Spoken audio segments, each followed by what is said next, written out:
Com a palavra, a vereadora Marisol Santos. Bom, rapidíssimo para declarar voto, não me manifestei antes, mas quero dizer, faço parte, assinei, quero dizer o quanto eu fico extremamente feliz, vereadora Andressa, da senhora estar conosco aqui na casa, porque eu tenho certeza que a gente vai aprender demais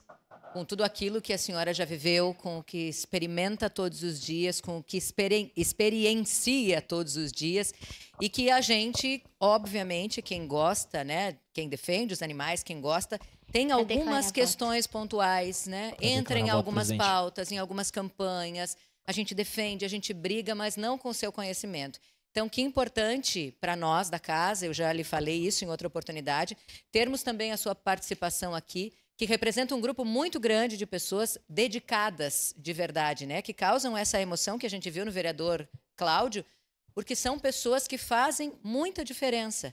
e que contribuem para uma sociedade muito melhor, que consiga compreender, né, as diferenças, que consiga acolher, mas que tenha também esse entendimento, porque senão vira o lugar comum, né? A gente critica, a gente reclama, mas não entende o que a gente pode fazer de diferente. Então,